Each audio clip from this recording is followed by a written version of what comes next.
So, where we left off on this, we left off with the darker value that I was working. This would be a combination of, it's probably about 80% gray, and then a little bit of purple and a little bit of blue. Now, there's not any real, it can still go darker, is I guess what I want to say, and I will probably go back and hit some of the most extreme areas with maybe almost pure black with a little bit of purple in it. Um, the background was all finished up, and that's done with a layering effect with some purples, some blues, some loose distressing stencils. This will all be finalized here in the very end, all the rendering here, but the highlights are set up for the next phase. So what I'm working on right now, and I'll just kind of pull this off to the side, what I'm going to be working on is the development of the lighter values. Now, this particular image has a very strong assortment of lighter values. This is obviously a photograph, and it has been adjusted, I would say, for contrast and saturation on here. So what I'm going to do now is start working in the areas where the lightness is starting to come up. And I feel as though I'm probably maybe 20 to 30% done with the actual rendering in regards to having the darker development.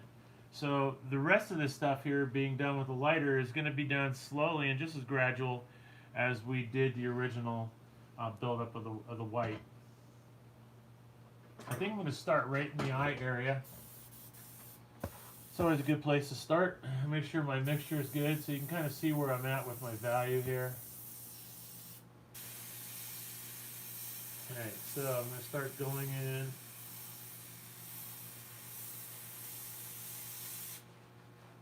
Real slow. I'm not really going to take my time trying to overwork my painting. I want to basically try to get this done without going back and forth into all my other values again. So there'll be a lot of development, a lot of texturing, a lot of everything going on. Now this isn't pure white either, so I will also have some headroom above it to bring up some more, I guess, exaggerated highlights in some of these places here, but I think I'm also going to get enough contrast using this value up against what I've got going on. So, and again, remembering that our light sources coming down or going up from below, and I'm really going to spend a lot of time looking from this reference photo, as you should if you've got something that you're trying to make a likeness of. At a certain point, there's going to be maybe some instances where the rendering is invisible or what you see isn't exactly clear on your image, in which case I try to go from as much my own life knowledge as possible for some of these things, and do your best guess to put into place and make things look as appropriate as possible. There's so many times you just get terrible, terrible, terrible reference photos. So I got my airbrush really dialed down right now. I mean, it's like nailing it. About as fine as I could possibly get an airbrush to work. I'm probably down to very, very small flood strokes here. Very small dagger strokes. And for those of you who haven't been around my teaching a whole lot, the flood stroke is basically the dagger stroke, but just more of a broader, denser application, maybe.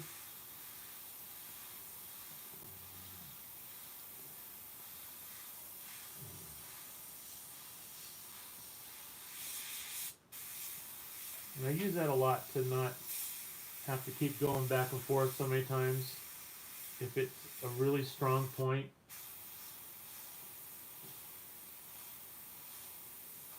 has a lot of saturation of the light.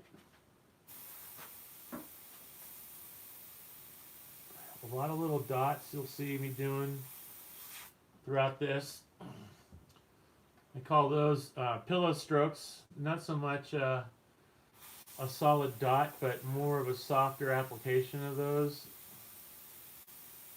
I've always got stupid names for stuff I've been doing throughout the years. My own vocabulary. So we're going to start seeing the light also coming in from this side here. So we got, it seems to me like there's a real dominant coming in from this side, and we also have a strong one coming directly up from underneath.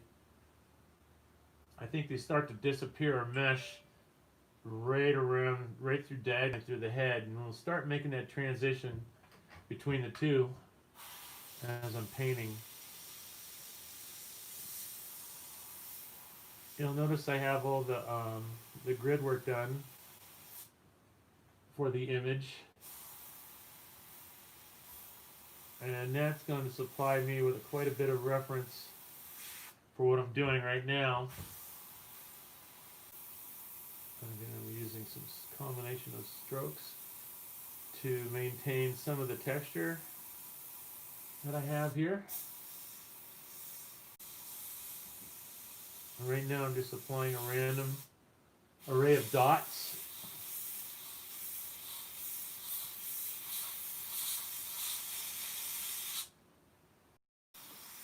A lot of the work is very subtle and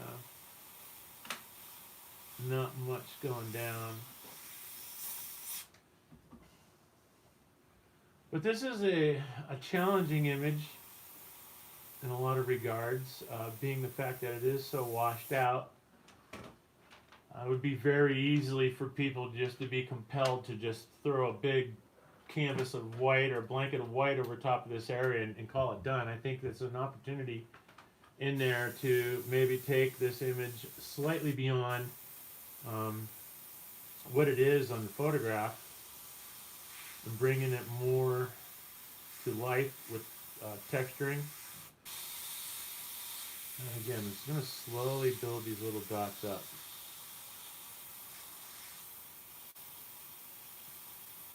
And transition them.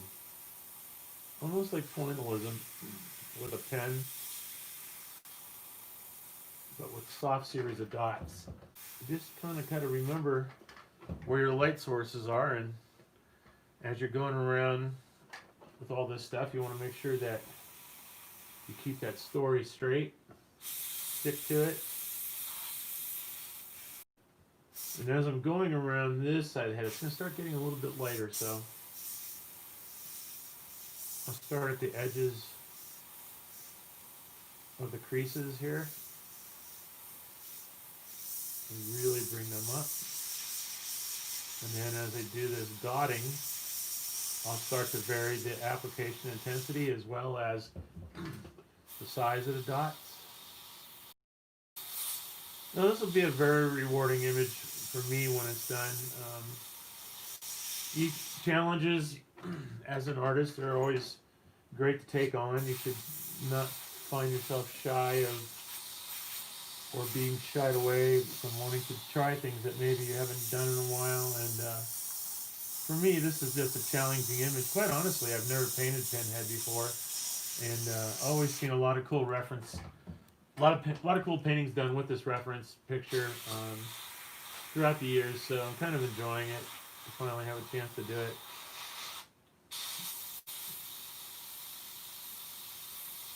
And a lot of these edges that I'm doing right now, I'll probably come back in and hit with the utmost brightest white, unadulterated by gray or blue, just to bring them forward again.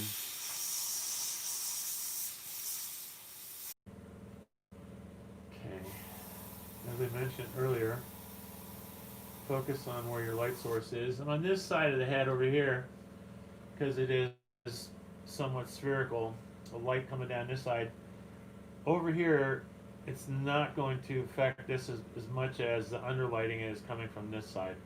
So many different ways to challenge yourself as an artist. I find one of the most challenging ways is to create, not necessarily duplicate. And that's where I get my most enjoyment out of being an artist, is when I'm actually creating. The challenging of replicating and stuff like that is a challenge. I'm not going to take away from it. But I'm looking at this photograph thinking, this is a damn good photograph. Why am I redoing it? You know? But obviously, artist interpretation will leave a certain amount of difference in it. I think that's cool. I like that.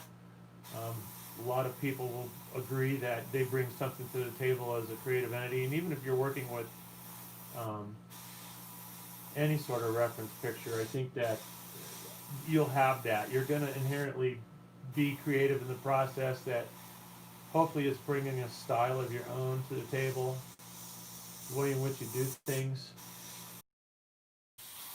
Getting back to what we were talking about earlier regarding pressures and stress, I really try to avoid that stuff these days. I feel as though my best work comes from me when it's not constantly being smacked on the back with a cold whip.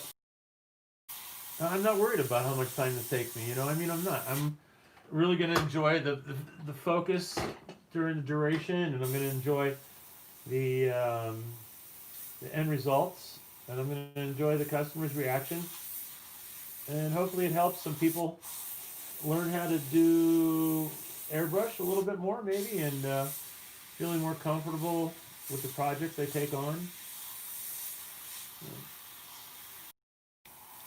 Now, whenever you're working this close and you're really focused on the smallest of spaces as you work, it's good to take a break from it periodically, um, and study your reference again.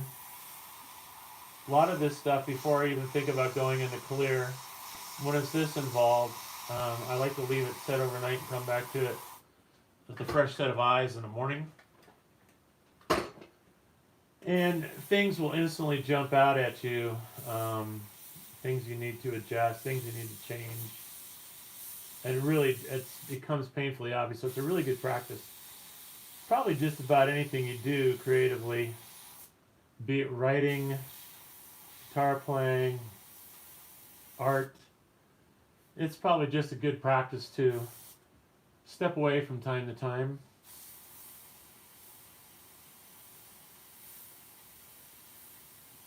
To give yourself a fresh perspective on what you're doing. You'll notice I'm keeping my line work really tight up against the edges of this, darker grid. And I just want to take time. I don't want to always be stepping on my work.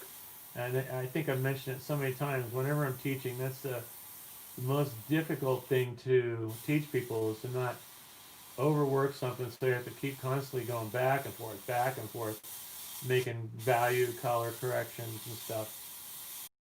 So as I'm working my way down this side, I'm going to be conscious of the levels of light as they fade around. So my feeling is that if you were to picture a coarse shadow on this, it would almost appear somewhat diagonally through this. But because of the irregular shape, in general, there's not going to be a straight and commanding core shadow separating the primary and the secondary light source. And it's really hard to say which is primary. I'd have to say the one on the upper left is slightly more dominant as far as impacting the image, but the one down below is quite strong as well. And I've got this white pretty well reduced for many reasons. Mostly so I don't have to come back in and hit everything with the darker blue again, because I've overused the white, or it's been a little more oversprayed. I think that the more it's reduced, you're dealing with solvents, thinners, and not so much the density of the solids in there.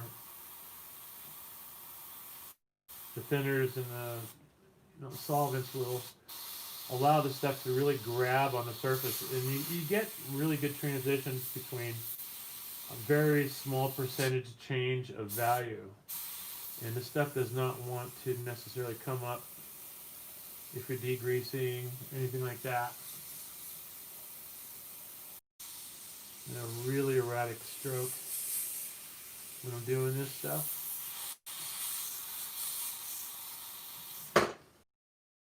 I think this thing's really going to come to life once we peel the needles, yeah.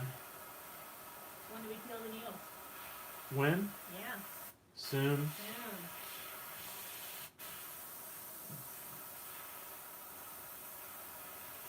I want to leave them on to the point where I've got the white established, I've got the dominance of the lighting really figured out, mapped out on the image. The lighting on the pins will actually be fun. It'll really bring those forward, really tell the story of where the light's coming from as well, being a very shiny reflective surface. So this is going pretty quick today. There'll be some final adjustments with some extreme light and some extreme dark, but I'm feeling pretty good about what's going on so far. I'll do a little bit more of the highlighting along these edges and bring out the side of the head when we start peeling the pins here shortly. For now, I'm going to continue on this side. I love building guitars. I really do love doing that. To me, it's a culmination of a lot of different skill sets. Skill set as a luthier, which is much like an engineer and a wood craftsman, as anything. It's also being very meticulous in the type of woods and different things that you choose throughout the process of building that instrument. I can't say that I would want to be somebody who builds more than a dozen guitars a year. I don't want to be that guy. I like having a very select base of clients that trust me to build their instruments. It keeps me enjoying it. Sometimes it's not always about the profit, I will say that. It's about the opportunity to do something sometimes. I really appreciate all my repeat customers. I can't tell you how much it means to Diane and I to have you guys' trust and continued support throughout all this bullshit we're dealing with right now. Alright, so this is going to have a strong impact. Almost as much, if not more, as the mouth. When I peeled that particular part of the mask out, really brought this image to life. But the pins are the essence of Pinhead. So this is pretty redundant, but no other way to do it. You gotta pick them off. Thing you want to do is be careful picking them off when you're working over your areas that you've airbrushed so diligently for the past several hours. I think before I come back in and do any more highlighting, I am going to take that dark mixture of what would be almost black, and I am going to emphasize those cracks, get that stuff done.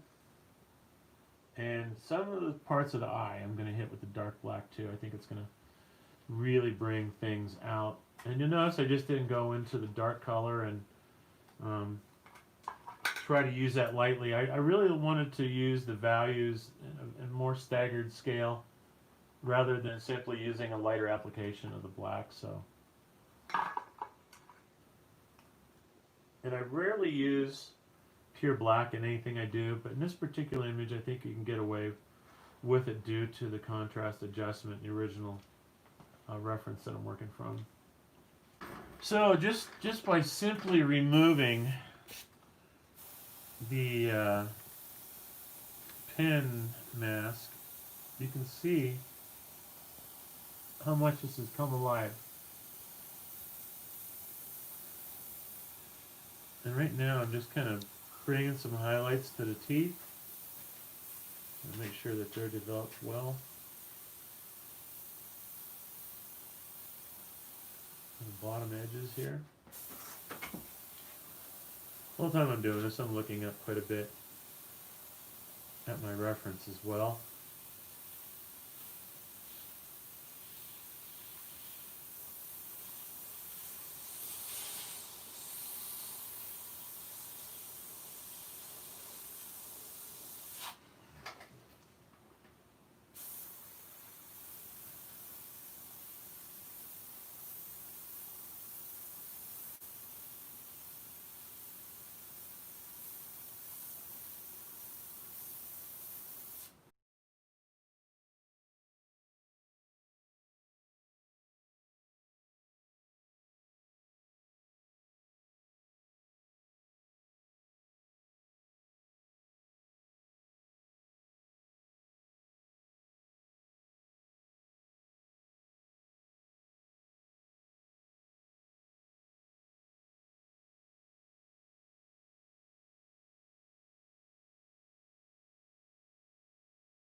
I'm just going to go ahead and I think what I'll do now is I'll start doing the highlights inside the needles.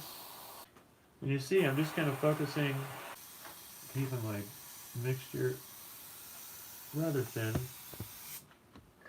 adding the details where they need to be.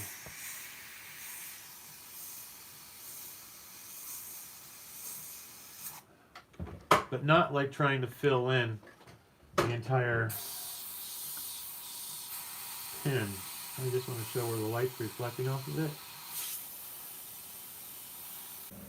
What you're going to get is a lot of flip-flopping between contrast and the darker areas with the needles popping out, and vice versa.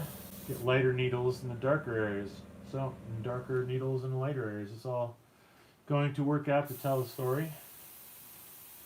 I'm going to do some light adjustment on here before I get back into the darker color again. I want to bring some of this over. A lot of development of texture in this transition.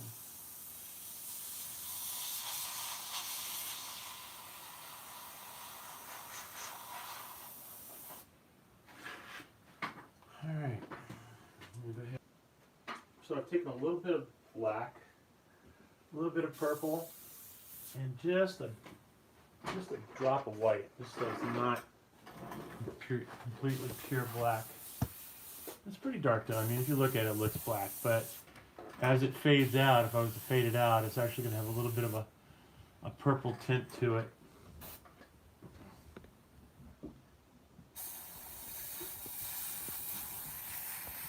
And I'm not going to go over everything here.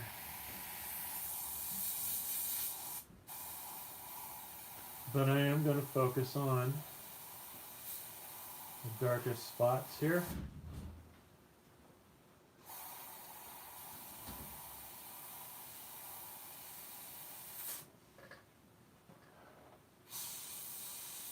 Just adding more contrast to this.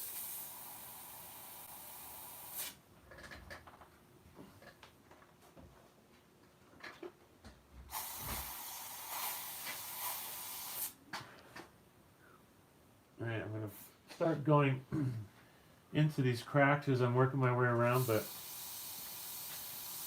also as I'm doing this, I'm going to develop the darker areas that appear in this image.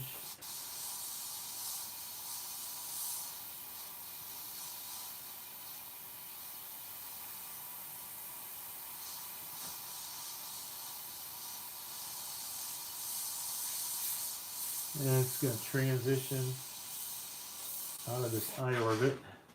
Just see, just right in there. Not too much. This is where everybody gets in trouble when they're first starting airbrushing.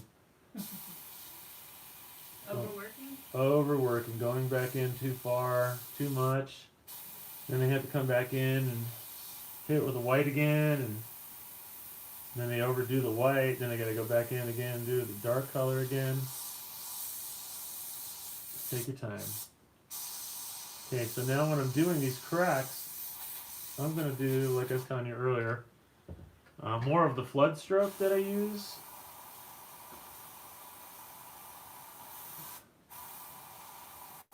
And I'm basically going to split right down like that. And from there, I'll start working on the shadows as they exist in this image. And this is the fun part of the project, when you're really getting to that point where it's gone the way you want it to go, seeing the likenesses the way you wanted them, and you're just taking your time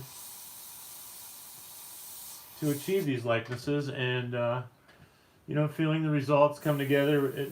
And I think everything has a certain point when you're working on it. It has an awkward phase, let's say. So getting past all those and getting on to the final objective is certainly very rewarding.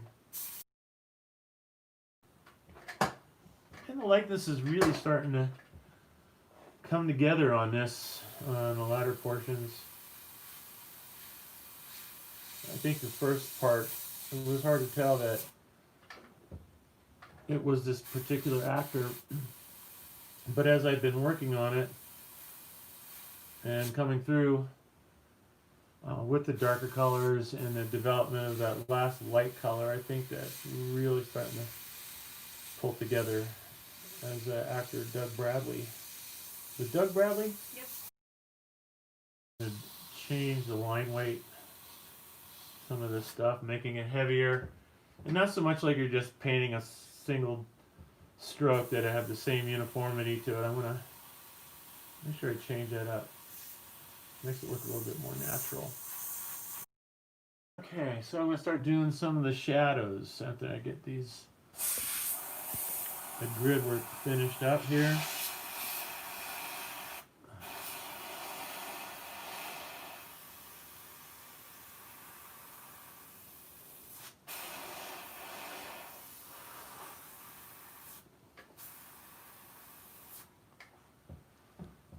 So the shadows are going all sorts of different directions. As you'll be able to see. Some here, some there.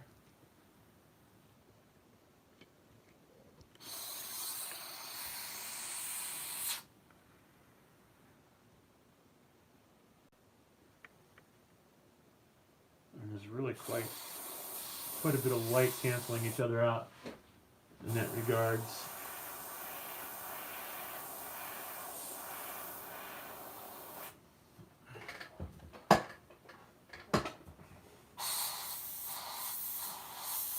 What is your favorite guitar you've ever had? My favorite one that I've ever painted? I think he means play, to be honest with you. But, Well, my favorite guitar that I played? Yeah, or that you have. I think so. That's It's pretty tough to say. I still own one of the first neck through guitars that I had built, and that was a really fun guitar. I beat the hell out of it. Another one is the one that JB owns right now. My old Skull guitar, which I really had a lot of playing time on, and had a lot of history with that particular guitar. But I have played quite a few manufactured guitars that I enjoyed equally as well. I really like Jackson soloists. They always feel good. I'm not much of an irregular shaped guitar guy. I'm really not that guy. Although I do like some of the designs that it would come up with that are ergonomically comfortable to play. I think the last one we did, Tracy's guitar, the OMJ Bandit, is really quite surprisingly easy guitar to get around and play. But You know, throughout the years, I've kind of adapted, and my tastes have changed. For a long time, I was a Charvel guy. Then I got onto the Kramer kick, and I had a Kramer for many, many, many years, and as well as my own guitars and stuff. But when I was primarily playing what other people had made, it was a cross between the Charvel, Jackson, and Kramer that I probably enjoyed the most. I had an SG that I really enjoyed, but I found that I didn't like the scale length as much as I thought I did, and then when I had a chance to get onto a longer scale length, it just felt more natural to me. So the long of that is, I've had a lot of them actually that I have enjoyed playing.